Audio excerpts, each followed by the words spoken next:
This is SelfWork, and I'm Dr. Margaret Rutherford. At SelfWork, we'll discuss psychological and emotional issues common in today's world and what to do about them. I'm Dr. Margaret, and SelfWork is a podcast dedicated to you taking just a few minutes today for your own self-work. Hello and welcome back to SelfWork. This is Dr. Margaret, and this is our 309th episode of SelfWork. I'm so glad you're here. I know I told y'all last week that I was going to do the 10 things that I'd learned as a therapist, or at least as many of them as I wanted to share.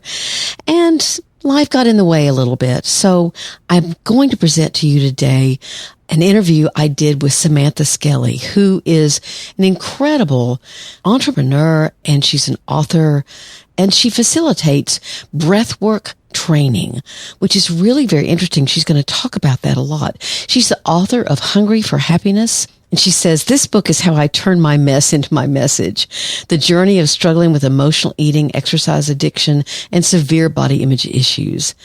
So she started out there, and she has a podcast, and then she started this breath work, which took her all over the world. She has studied with people who are the gurus of it, and she is a firm believer that you can increase your consciousness of what is wrong with you and what is right with you by working on your breath. You may think it's a little dingy, and even she says, if you're reading this thinking, what kind of hippie shit is this? You're not alone. So join us for this conversation, and I hope you'll enjoy Samantha Skelly. So before we get started, we're going to hear from BetterHelp about how their program can help you, how it's different, how their therapists are available 24/7 almost, and how you can get in to see a therapist more quickly and more easily than any other way. And of course, it's generally less expensive, and it's very effective. Research has shown that. So listen in to the offer from BetterHelp.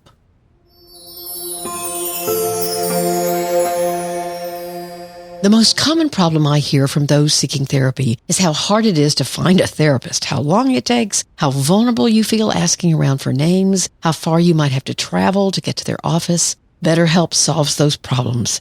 After you make the first contact, their standard is to offer names of therapists to you in less than 2 days. And you can talk to them in a first session to see if it's a good fit. And if so, you're on your way. But if not, rather than going through an awkward call or email, you simply let BetterHelp know, and they'll ask what it was you didn't like and find someone else for you. This very caring process takes so much of the responsibility and the vulnerability out of it for you. Now, that doesn't mean you won't feel vulnerable in actual therapy, but the time and difficulty of finding someone is what they handle for you. And of course, since you can text, chat, or talk virtually, then all of those avenues are open to you. Their counselors are licensed professionals, LPCs, psychologists, social workers, men, women. They have different specialties, just like in your community. And they can focus on what you need where you are in your life. The pandemic forced many counselors to work virtually, myself included. But what I learned is that virtual work feels different, but I also found it very helpful, and for some people, much easier. So here's their offer for SelfWork listeners. 10% off your first month of sessions if you use this link, betterhelp.com/selfwork. That's betterhelp.com/selfwork.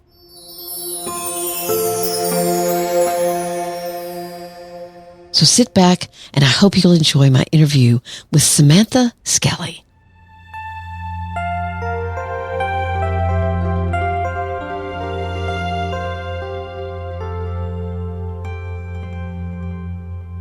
Samantha, I really wanted you on SelfWork. I think your story is not only motivational, but I think it's also because you have lived it, and you talk very specifically and very poignantly about the steps that you have taken with your eating disorders and different other issues that you've had, that I think that people can learn from those very steps. And that was very evident in the book. Thank you. Thank you. Yeah, my intention there was to really move people with me as I shared the story and, bring them to those bathroom breakdown moments where we feel in a fight with ourselves and a fight with food, feeling defeated. So yeah, my intent with that book was for people to not feel so alone, because I do remember viscerally the feeling of being alone in it and not knowing how to relate to people around it. And just truly having chronic anxiety for, years was debilitating at times. Yeah. And so it's interesting to be, on the other side of it and knowing the exact steps I took in order to liberate myself from it. It feels freeing and it feels exciting to be able to serve in that way. Great. So let's talk a little bit about your history with your own growth. You started sharing in the book about how you'd been working out with a trainer named Hannah. And when she opened up about her struggle with her body image and that all of a sudden you thought, wait a minute, maybe I'm not alone in this. There's something really beautiful about sharing stories. Right now I'm with my breathwork company, Pause Breathwork. One of the big things that I'm asking my community to do is share your breathwork story. What's the story of liberation when you found your power, when you found your heart, when you opened up your mind, when you realized that you are a spiritual being having a human experience and you're not just these limitations and all of that. And so there was a moment with Hannah where there was this moment of storytelling and sharing stories. And I really believe this life that we're living, this human experience is such a masterpiece. And there's a story in every single moment. And that story that we're living has the potential to support someone, liberate someone, inspire them, bring them back into a deeper place of freedom. And it's through our humanness, our rawness, our vulnerability that we connect and can really bring ourselves back into a deeper place of self-love through self-work, which is what you're all about. So can you tell us about that moment when she began sharing that? Yeah, there was something that unlocked in me. Mm-hmm. It was as if her story shined the light on the shame that I was holding in my body. And when we bring shame into the light, Brené Brown's work is all about this. It doesn't have the weight. It doesn't have the leverage. It doesn't have the intensity that it had when it's stuck in our bodies. And so something that I share with my clients all the time is through the art of storytelling and being vulnerable, can we hold it lightly in our hand rather than heavy in our body?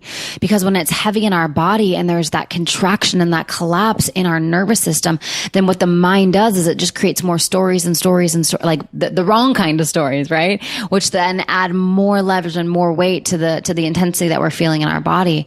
But when we can really learn to say, hey, this is something that I'm going through. This is a challenge that I have.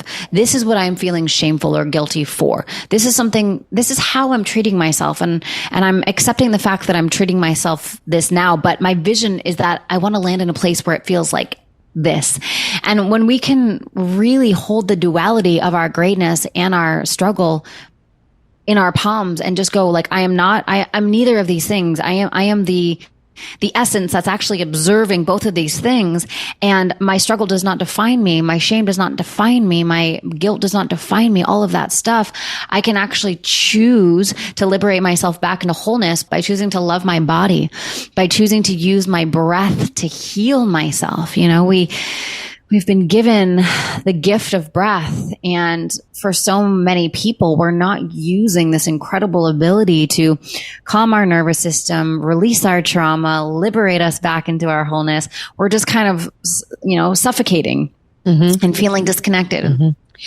So I guess what I'm trying to ask you to talk about is the problems you had with eating disorder, more specifically at first. I know that you have launched into and been a important advocate for breath work, but there's a quote in the book that you say, when you can recognize the difference between the sensations you feel and your true self, you will find states of freedom that you never knew were possible. Yeah.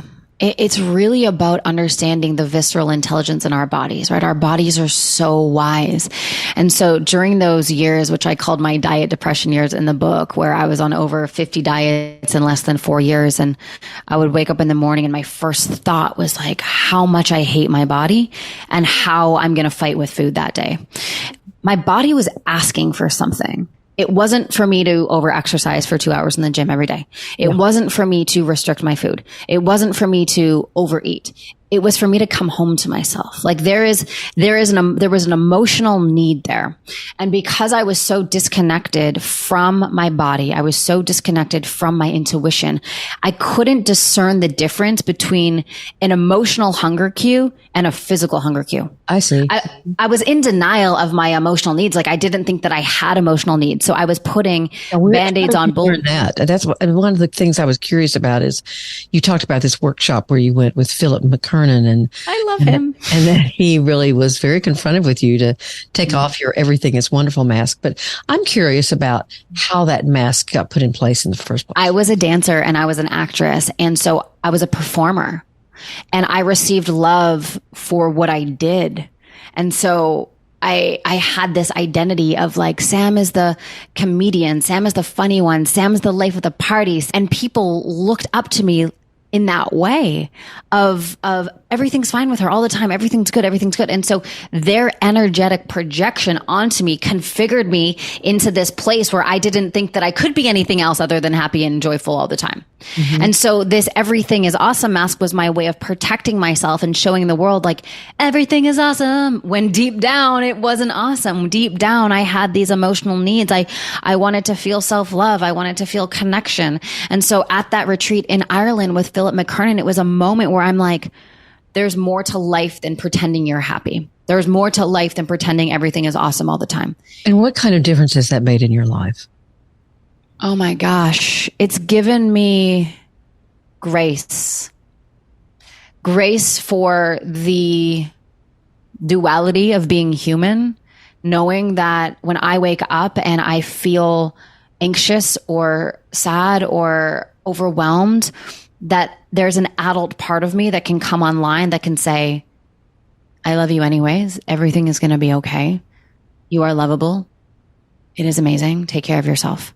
And so it like that permissions this grace for me to be exactly where I'm at without needing to change it, without needing it to be anything different. And for the 4 years that I was struggling with food in my body, there was no grace, there was no acceptance, there was no self-love. It was all me running away from me, at war with the parts of myself that I didn't want to address. Mm-hmm. And so this whole journey is this homecoming of how can I fearlessly love the parts of me that I've been at war with? How can I come home to those childhood parts and let them know that they are loved and they are cared for? Those very malleable, impressionable years where our systems needed something for them to develop. And if they didn't get the acknowledgement, the validation, the love, the connection that was required for that developmental stage, then what happens is our system becomes frozen in time and it's an undernourished part. And so if we don't acknowledge that we have all of these undernourished, frozen in time parts of ourselves, actually one of my mentors, Janine Roth, she says this perfectly. It's frozen in time. They freeze in the age that they didn't get their needs met. And so I always say there's no such thing as adults. We're all just grown-up children because we have all of these, and we don't just have one inner child. We have a preschool of different inner children that all have different needs and different wants and different desires. And so for somebody who struggles with their body and struggles with food, what we're really trying to do is we're trying to outsource that emotional need. So can you be more specific about what you discovered about your own frozen parts? There was a part of me that desired connection. And so rather than understanding what that part is and how I can meet my need for safety in a sustainable way, I would turn to food or I would turn to exercise. Exercise made me feel safe. When I was running on the treadmill for 2 hours straight, I wasn't anxious. I was in a trance. And so for a short amount of time, there was something that I was doing that was meeting my needs. But again, it wasn't sustainable. So when we learn to meet our needs at a core level, at a cellular level, we don't need to go to our survival strategies and all of these mechanisms like avoidance and suppression and numbing and distracting and all of these things that we use in order to quiet down that need. We can actually just meet it at a deep level. And of course, we are human and these things are going to come up all the time. You know, the world is reflecting to us constantly where we need to grow. Right. And so what do you mean? Again, I like to give lots of practical suggestions to my listeners. So when you say, you know, you want to deeply meet it, can you make that more tangible? Yeah, definitely. So let's talk about connection, right? Connection is a need that we all have and we crave connection. So practically what this looks like for me is me sitting down in my meditation chair, closing my eyes and actually feeling that part of me that desires connection. And rather than my mind going, okay, well, I need connection. How can I get it externally through my partner, through my friends, through whatever? I go, how can I let my awareness actually just meet this part of me? And so I close my eyes and I begin to feel this part of me inside my body that needs connection. And that might show up as anxiety in your throat, in your chest, in your solar plexus. Like that might show up as anxiety. But when we sit with ourselves for long enough to reconnect into our bodies, and we do that over time, that part of us is going to begin to get its needs met. As you were talking, I was thinking about DBT's Wise Mind, for example. I was thinking about the idea of in EMDR that when you are reorganizing trauma memories and pulling them together, first safety has to be found and built and created. You're saying, it's all a meditative kind of thing. You say in the book, instead of I am anxious or something like that, which is, I've heard, we talk about that. I am feeling anxious, or I am depressed versus I feeling depressed or disorganized or whatever the feeling is. And so you're sort of saying if you go inward, that can lead the way to you understanding and unfolding all of the layers of those needs that you're trying to find and to connect with. Is that That's right? right. That's right. So it's the difference between the top-down approach and the bottom-up approach. Yeah. So what I just named there was a bottom-up approach. It's a somatic, body-based healing technique versus mindset shift in order to shift the body. So much of my work is somatic healing. How can we start in the body first so that the mind shifts over time? Because the beliefs in the body are so powerful, right? It's like I use the example a lot when we do a lot of mindset work, but we don't touch the body. Say we do a lot of affirmations. There might be a little shift in behavior or a shift in belief. But if we're not working on the somatic level, the mind is going to go back to what the body believes. Right. Bessel van der Kolk makes that point extremely adamantly. So talk about your breath work. I mean, I know that's sort of where your passion is, or it seems like that's where your passion is more recently. Breath work was the very thing that helped me heal my eating disorder. I was in Bali, and it was during those diet depression years where I read Elizabeth Gilbert's Eat, Pray, Love. And I was like, okay, I don't know what I'm doing here, but I'm going to go to Bali and figure this out. And so I went to have a session with the man from the book, the man that she recommends. And I remember him just tapping me on the head after the session. And he just said, like, you got to go meditate. Like, your brain's broken. You got to go meditate. You think too much. And at that time in my life, meditation was very challenging for me because I wasn't in my body. I had racing thoughts. I was very disconnected from what my body needed. As we spoke about, I was very disconnected from my emotional needs. And so after that session with him, I went to a place called the Yoga Barn, and I was like, okay, well, maybe meditation's different in Bali. Let's figure this out. I don't know. And I found breath work, or better said, breath work found me. And after that first session of breath work that I did 3 hours long, I woke up from the experience and I thought, I have never felt this before. Like, I've never felt this level of self-love. My mind has never been this clear for as long as I can remember.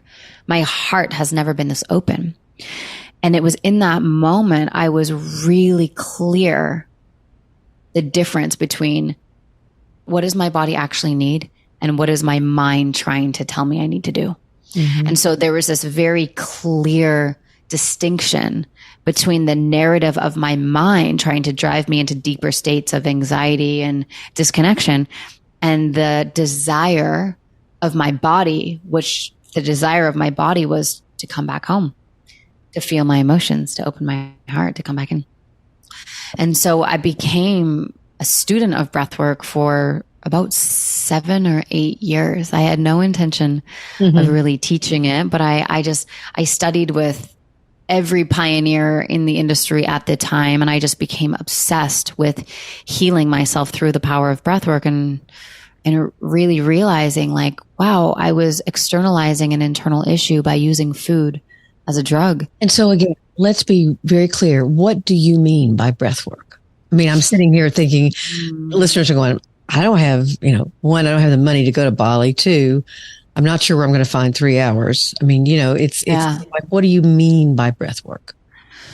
So when I saw breath work on the community board at the yoga studio, the first thing that went through my mind was, I've been breathing for 20 years. This was 14 years ago, right? I was like, I've been breathing for 20 years. What are you talking about? You're going to teach me to breathe? What's this? Some sort of weird crap they have in Bali.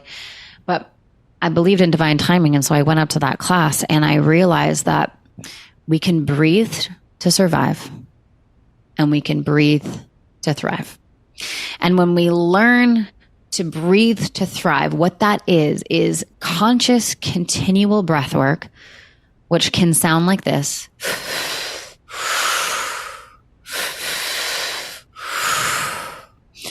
Over and over and over again. You don't need 3 hours. You need 3 minutes. Truly. Mm-hmm. You need 3 minutes. And when we take the time out of the matrix and out of our emotional addiction to our reality, and we close our eyes, we sit in a chair and we breathe just like that for 3 minutes. We release the mind. We calm down the part of us that is always trying to get ahead and search. Mm-hmm. We drop into our hearts, we drop into our bodies, and we change our perspective of life. You'll know it when you do it. Okay. Because it's not something I need to convince people of. It is a direct experience. It's a transformational experience. It's not something that we learn and then we figure out how it works. It's an experience of the work, which is very different. How can my audience best experience your work? How might that happen? So do you want to do like a minute right now? Sure. Okay. All right. So if you are listening to this and you are driving, you can do it later. But if you are at home and you are in a safe, grounded place, then this would be beautiful. So taking a moment and closing your eyes, dropping your shoulders. The breath pattern that we're going to do is called the tri-active breath. So the breath is into the belly first, up into the chest second, out through the mouth third. So it sounds like this.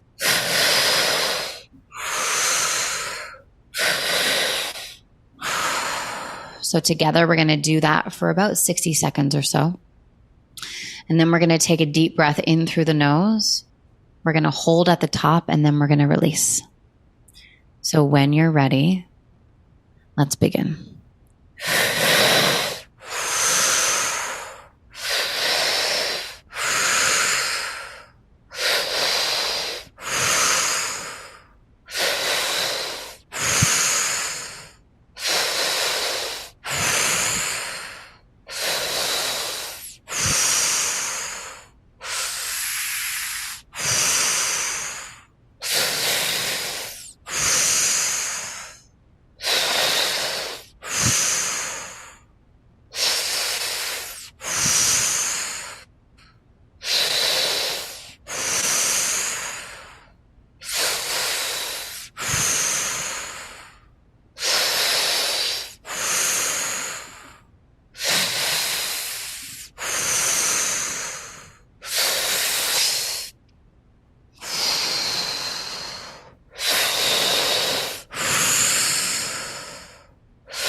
Now taking a deep breath in through the nose, holding at the top, letting the energy settle, letting the mind clear, letting the body relax. And when you're ready, releasing the breath, coming back into the body, and just noticing how you feel. Noticing that there's a different energy, a different frequency. And coming back, opening up your eyes. So a minute, like just to name my experience, I'm like, feels brighter. I feel more in my heart. My mind feels very clear. Mm-hmm. And so that's a minute. 3 minutes is powerful. Sure. So to name it tangibly, I'll do that practice in the morning, every morning for about 5 to 10 minutes to clear my dreamland energy and come and like really clear the slate. I'll do it in the evening for about 5 to 10 minutes before, just to release the day and get into bed and just let go of everything that I'm holding on to. Sure.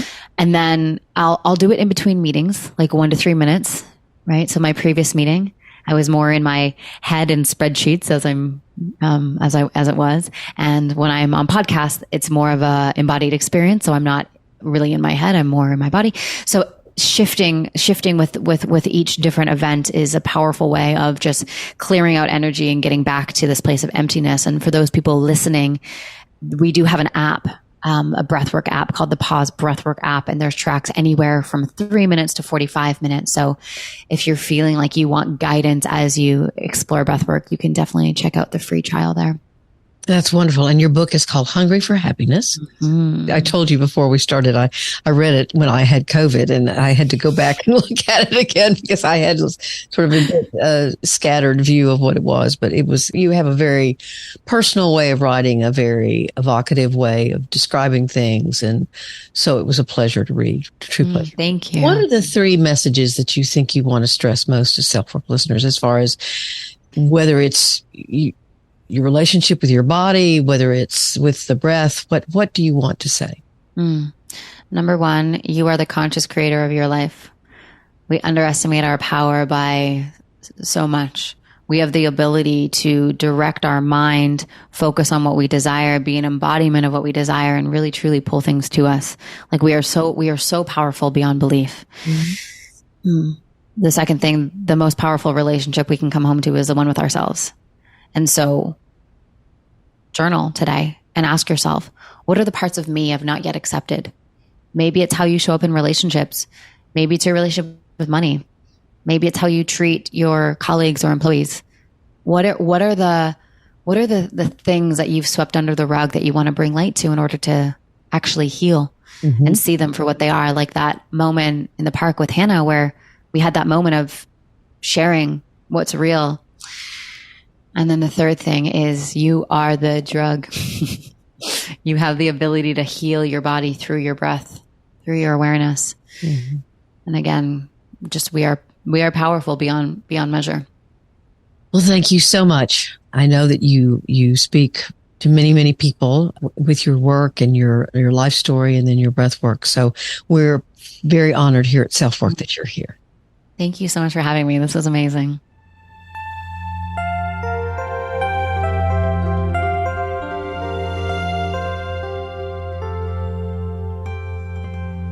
Thanks for being here today. I'm going to tell you a little bit more in the next couple of episodes what's going on with me that's thrown me a bit of a curve. But we're on this journey together, and I know you'll be understanding of what I need to do to take care of myself. And I'll be back next week with a new episode of SelfWork. You can email me at askdrmargaret at drmargaretrutherford.com. You can join my Facebook group at facebook.com/groups/selfwork. And you can subscribe wherever you listen to podcasts, or come to drmargaretrutherford.com and subscribe there, and you'll get a weekly newsletter. Again, thank you. You have my gratitude for being here. Please take very good care of you, your loved ones, and your community. I'm Dr. Margaret, and this has been SelfWork.